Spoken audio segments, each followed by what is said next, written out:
Hello दोस्तों, welcome back to our YouTube channel सी और नौकरी। दोस्तों, आज हम लोग देखने वाले हैं एडिटोरियल करंट अफेयर्स के न्यू बुक से इन्वायरमेंट टू द पॉइंट के वन लाइनर्स। दोस्तों, अगर आप इस चैनल पर नए हैं तो प्लीज़ चैनल को सब्सक्राइब कीजिएगा, लाइक कीजिएगा और कमेंट कीजिएगा। तो चलिए शुरू करते हैं। पर्यावरण की रक्षा के लिए 20 अक्टूबर 2022 को प्रधानमंत्री नरेंद्र मोदी ने केवड़िया में मिशन लाइव आंदोलन की शुरुआत की। आईएसए की तीसरी असेंबली की आभासी बैठक में भारत और फ्रांस को 2 साल के लिए पुनः सह अध्यक्ष चुना गया। नामीबिया से लेकर कुनो राष्ट्रीय उद्यान में रखे गए चीतों की निगरानी के लिए पर्यावरण मंत्रालय द्वारा 9 सदस्यीय टास्क फोर्स का गठन किया गया। Life style for environment mission के तहत अग्नि तत्व अभियान का पहला सम्मेलन लेह में आयोजित किया गया। छत्रपति शिवाजी महाराज अंतर्राष्ट्रीय हवाई अड्डा मुंबई पूरी तरह से हरित ऊर्जा में बदल गया है, जो अपनी 95% ऊर्जा आवश्यकता हाइड्रो एवं पवन ऊर्जा से 5% सौर ऊर्जा से प्राप्त करता है।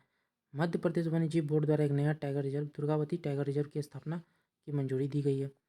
हरियाणा के गुरुग्राम में 10,000 एकड़ में दुनिया का सबसे बड़ा जंगल सफारी पार्क विकसित किया जाएगा। यानी दुनिया का सबसे बड़ा जंगल सफारी पार्क कहाँ विकसित किया जा रहा है? हरियाणा के गुरुग्राम में। पश्चिम बंगाल के दार्जिलिंग में स्थित पन्जा नायडू हिमालयन जूलॉजिकल पार्क देश का सबसे बड़ा चिड़ियाघर घोषित किया गया है। पार्क का नाम सरोजिनी नायडू की बेटी के नाम पर रखा गया है। यह पार्क गंभीर रूप से संकटग्रस्त हिमालयन भेड़ियों तथा लाल पांडा के लिए प्रसिद्ध है। गुजरात के एकता नगर में पर्यावरण मंत्रियों का राष्ट्रीय सम्मेलन आयोजित किया गया, जिसका उद्घाटन प्रधानमंत्री नरेंद्र मोदी ने किया। सम्मेलन का उद्देश्य जलवायु परिवर्तन और पर्यावरण प्रदूषण से निपटने के लिए नीतियां बनाना था। पुडुचेरी में समुद्री तट की सफाई के लिए स्वच्छ सागर सुरक्षित सागर अभियान शुरू किया गया, जिसमें केंद्रीय पर्यावरण वन एवं जलवायु मंत्री भूपेंद्र यादव ने भाग लिया।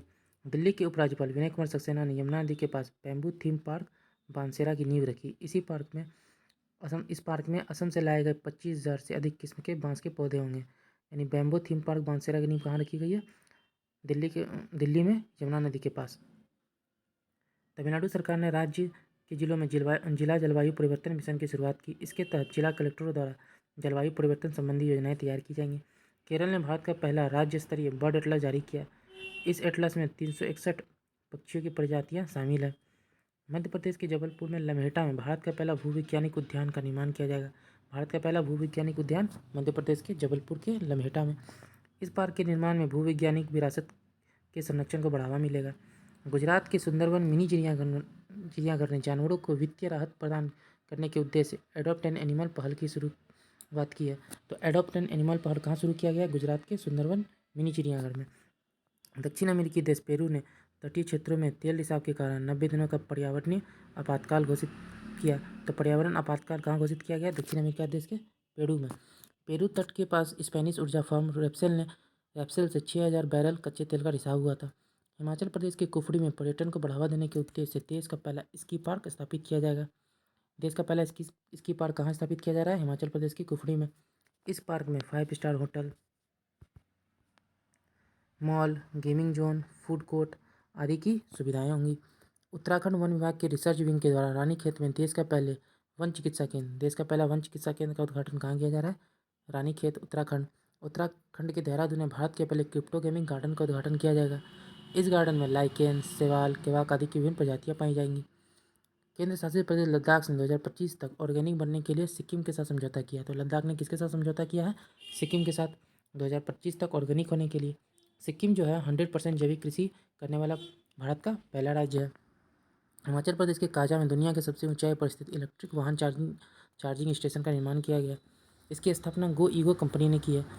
तो दुनिया की सबसे ऊंचाई पर स्थित इलेक्ट्रिक वाहन चार्जिंग स्टेशन कहाँ पे है? Himachal Pradesh. Zoological survey of India ने अरुणाचल प्रदेश में पाई गई बंदर की एक नई प्रजाति का नाम सेला मेकाक रखा है, जो यहाँ के सेला दर्रा के नाम पर है। यानी कि अरुणाचल प्रदेश में जो एक नई बंदर की प्रजाति पाई गई है उसका नाम क्या है? सेला मेकाक। दिसंबर 2021 में तमिलनाडु के काजू वैली में वेटलैंड को राज्य का 16वां पक्षी अभ्यारण्य घोषित किया गया। 17वां का नाम क्या था?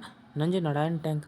काजू वैली दक्षिण भारत की दूसरी सबसे बड़ी खाड़ी पानी की झील है। ये इंपॉर्टेंट क्वेश्चन हो सकता है। काजू वैली दक्षिण भारत की दूसरी सबसे बड़ी खाड़ी पानी की झील है। सौभाग्य योजना के तहत घरों में सौर ऊर्जा आधारित विद्युतीकरण के मामले में राजस्थान प्रथम स्थान पर रहा। दिल्ली कैबिनेट ने भारत के पहले इलेक्ट्रॉनिक वेस्ट इको पार्क की स्थापना की मंजूरी दे दी है।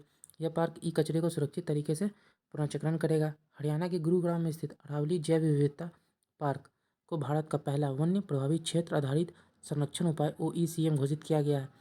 IUCN द्वारा OECM का दर्जा उन क्षेत्रों को दिया जाता है जो जैव विविधता का संरक्षण तो करते हैं लेकिन संरक्षित क्षेत्र नहीं। मध्य प्रदेश में भारतीय रेलवे का पहला सौर ऊर्जा संयंत्र लॉन्च किया गया जिसकी क्षमता 1.7 मेगावाट है। भारतीय रेलवे का पहला सौर ऊर्जा संयंत्र मध्य प्रदेश में। विश्व आर्थिक मंच तथा national institute of carbon urban affairs ने sustainable cities of India programme की शुरुआत की। इसके तहत 2 साल में भारत के 5 से 7 शहरों को डीकार्बोनाइज किया जाएगा। पहली बार ओशियंस 2022 सम्मेलन का आयोजन भारत में किया गया। इसका आयोजन चेन्नई में किया गया। यह वैश्विक समुद्री शोधकर्ताओं का द्विवार्षिक कार्यक्रम है। इसका उद्देश्य समुद्री प्रदूषण, जलवायु परिवर्तन, मौसम अनिश्चितता आदि से निपटने पर विचार विमर्श करना है। मन्नार की खाड़ी तथा पाक की खाड़ी में जैव विविधता के संरक्षण हेतु तमिलनाडु ने नागपट्टिनम में मरीन एलिट फोर्स का गठन किया। इसके तहत संकटग्रस्त प्रजातियों की रक्षा की जाएगी। तो मरीन एलिट फोर्स का गठन कहाँ पे हुआ? मन्नार की खाड़ी, तमिलनाडु में। ओडिशा ने मैंग्रोव की प्रजातियों के लिए एक जीन बैंक नर्सरी खोलने की घोषणा की। इसका उद्देश्य मैंग्रोव वनों का संरक्षण करना है। तो मैंग्रोव वनों के संरक्षण के लिए एक जीन बैंक की स्थापना कहाँ की गई है? उड़ीसा में। 5वीं संयुक्त राष्ट्र पर्यावरण सभा का आयोजन केन्या के नैरोबी में किया गया। इस दौरान जैव विविधता संरक्षण, पारिस्थितिकी तंत्र, सतत विकास लक्ष्य आदि संबंधी कार्यों के लिए 14 प्रस्ताव रखे गए हैं। वर्ष 2021 से 26 के लिए बाढ़ प्रबंधन रणनीति पर रिपोर्ट किसने प्रकाशित की है? नीति आयोग ने। राष्ट्रीय समुद्री कछुआ कार्य योजना 2021-26 किसके द्वारा जारी किया गया है? पर्यावरण, वन और जलवायु परिवर्तन मंत्रालय द्वारा। वर्ष 2020 से 25 के लिए पर्यावरण, वन और जलवायु परिवर्तन मंत्रालय ने गिद्ध संरक्षण कार्य योजना आरंभ किया है। वर्ष 2021 से 30 को संयुक्त राष्ट्र महासभा द्वारा संयुक्त राष्ट्र परितंत्र पुनर्स्थापना दशक घोषित किया गया है। यानी 2021 से 30 को संयुक्त राष्ट्र परितंत्र पुनर्स्थापन दशक घोषित किया गया। महाराष्ट्र सरकार ने स्वयं की वन्य जीव कार्य योजना पारित की। ऐसा करने वाला यह भारत का पहला राज्य है। महाराष्ट्र सरकार ने नागपुर में भारत की पहली वन्यजीव DNA परीक्षण प्रयोगशाला का उद्घाटन किया है। इससे वन्यजीव तस्करी को रोकने में मदद मिलेगी। यानी भारत की पहली वन्यजीव DNA परीक्षण प्रयोगशाला कहाँ पे है? महाराष्ट्र के नागपुर में। 2021 tree city of the world के रूप में हैदराबाद और मुंबई को चुना गया है। उत्तराखंड के नैनीताल जिले में भारत के सबसे बड़े सुगंधित उद्यान का उद्घाटन किया है। भारत के सबसे बड़े सुगंधित उद्यान का उद्घाटन उत्तराखंड के नैनीताल में। समुद्री जल स्तर बढ़ाने के लिए दक्षिण कोरिया में दुनिया का पहला तैरता हुआ शहर का निर्माण किया जा रहा है जो 2025 तक पूरा हो जाएगा। दुनिया का पहला तैरता हुआ शहर कहाँ बनाया जा रहा है? दक्षिण कोरिया में। सितंबर 2021 में किन देशों के बीच climate action and finance mobilisation dialogue launch किया गया? भारत और अमेरिका के बीच। भारत की तरफ से पर्यावरण मंत्री भूपेंद्र यादव ने हिस्सा लिया। हवा से CO2 को सोखने वाला दुनिया का सबसे बड़ा प्लांट कहाँ शुरू किया गया? आइसलैंड। राष्ट्रीय स्वच्छ वायु कार्यक्रम की प्रगति को ट्रैक करने के लिए भारत के पर्यावरण मंत्री भूपेंद्र यादव ने किस पोर्टल को लॉन्च किया? प्राण पोर्टल। भारत का पहला डुगोंग संरक्षण रिजर्व कहाँ स्थापित किया जाएगा? तमिलनाडु के दक्षिण पूर्वी तट पाक खाड़ी में। प्लास्टिक समझौता शुरू करने वाला पहला एशियाई देश कौन है? भारत। भारत के सबसे ऊंचे हर्बल पार्क 11,000 फीट की ऊंचाई पर का उद्घाटन कहाँ किया गया? चमोली जिला, उत्तराखंड। कूलिंग एक्शन प्लान को लॉन्च करने वाला पहला देश कौन है? भारत। कूलिंग एक्शन प्लान को लॉन्च करने वाला पहला देश भारत। अगस्त 2021 में थाईलैंड ने कोडुल मूंगे को नुकसान पहुंचाने वाले सनस्क्रीन पर प्रतिबंध लगाया। राष्ट्रीय पर्यावरण संबंधी मानक प्रयोगशाला की आधारशिला प्रधानमंत्री नरेंद्र मोदी ने कहाँ रखी? नई दिल्ली में। राजस्थान के रेगिस्तान में हरित आवरण बढ़ाने के लिए प्रोजेक्ट बोल्ड को किसने लॉन्च किया? प्रोजेक्ट बोल्ड को किसके द्वारा लॉन्च किया गया है? खादी ग्रामोद्योग आयोग एवं बॉर्डर सिक्योरिटी फोर्स ने मिलकर। कहाँ पे? राजस्थान के रेगिस्तान में। इसके तहत जैसलमेर के तनोट गांव में 27 जुलाई 2021 को BSF ने KVIC के साथ मिलकर 1000 बांस के पौधे लगाए। राष्ट्रीय डॉल्फिन अनुसंधान केंद्र कहाँ स्थापित किया जाएगा? पटना में। राष्ट्रीय डॉल्फिन अनुसंधान केंद्र पटना। गंगा नदी डॉल्फिन के लिए भारत के प्रथम वैधशाला भागलपुर, बिहार में स्थापित करने की घोषणा की गई है। भारत की प्रथम वैधशाला भागलपुर में गंगा नदी डॉल्फिन के लिए स्थापित। दिल्ली के कनॉट प्लेस में भारत का पहला कार्यात्मक स्मोक टावर। भारत का पहला कार्यात्मक स्मोक टावर कहाँ है? दिल्ली के कनॉट प्लेस में। जून 2021 में जारी एक अध्ययन के अनुसार विश्व में सबसे ज़्यादा किस्म की तितली का घर कहाँ है? कोलंबिया। भारत के किस राज्य में 3 प्रजातियों के मगरमच्छ पाए जाते हैं? उड़ीसा में। तीनों प्रजातियों के मगरमच्छ भारत में कहाँ पाए जाते हैं? उड़ीसा में। वाल्मीकि टाइगर रिजर्व दिसंबर 2021 में बिहार सरकार ने कैबिनेट की बैठक का आयोजन किया गया। भारत का पहला परागकण पार्क पॉलिनेटर पार्क किस राज्य में खोला गया? नैनीताल, उत्तराखंड में। भारत का पहला पॉलिनेटर पार्क कहाँ खोला गया? नैनीताल, उत्तराखंड में। भारत के किस बांध पर 600 मेगावाट की फ्लोटिंग सौर ऊर्जा परियोजना का निर्माण किया जा रहा है? ओंकारेश्वर बांध, मध्य प्रदेश। भारत की किस बांध पर 600 मेगावाट की फ्लोटिंग सौर ऊर्जा परियोजना का निर्माण किया जा रहा है? ओंकारेश्वर बांध। ओंकारेश्वर बांध मध्य प्रदेश। किस नगर निगम ने बढ़ते प्रदूषण को देखते हुए थैला बैंक की शुरुआत की? लखनऊ नगर निगम। थैला बैंक की शुरुआत लखनऊ नगर निगम। लक्षद्वीप में अटल पर्यावरण भवन का उद्घाटन किया गया। भारत का पहला वेटलैंड संरक्षण और प्रबंधन केंद्र किस शहर में स्थापित किया गया? चेन्नई, तमिलनाडु। भारत का पहला वेटलैंड संरक्षण और प्रबंधन केंद्र चेन्नई, तमिलनाडु। समुद्री शैवाल पार्क तमिलनाडु में स्थापित करने का निर्णय लिया गया। समुद्री शैवाल पार्क कहाँ स्थापित किया गया? तमिलनाडु। अम्बोली जैव विविधता विरासत स्थल किस राज्य में स्थापित किया गया? महाराष्ट्र। अम्बोली जैव विविधता विरासत स्थल कहाँ पर स्थापित किया गया? महाराष्ट्र।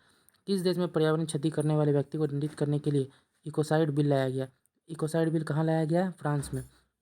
उत्तराखंड के उत्तरकाशी में भारत का पहला हिम तेंदुआ संरक्षण केंद्र स्थापित किया गया। तो उत्तराखंड के उत्तरकाशी में भारत का पहला हिम तेंदुआ संरक्षण केंद्र स्थापित किया गया। उत्तराखंड के मुनस्यारी में भारत का पहला लाइकन पार्क कहाँ स्थापित किया गया? मुनस्यारी में, उत्तराखंड के। पन्ना टाइगर रिजर्व को बायोस्फीयर रिजर्व के विश्व नेटवर्क में शामिल किया गया। वर्तमान में भारत के 18 बायोस्फीयर रिजर्व हैं, जिनमें से सिर्फ 12 को बायोस्फीयर रिजर्व के विश्व नेटवर्क में शामिल किया गया है। दोस्तों, ये एडिटोरियल करंट अफेयर्स के सीरीज़ का इन्वायरमेंट सेक्शन का वन लाइनर था। अगर आशा करता हूँ ये आपको पसंद आया होगा। Thank you.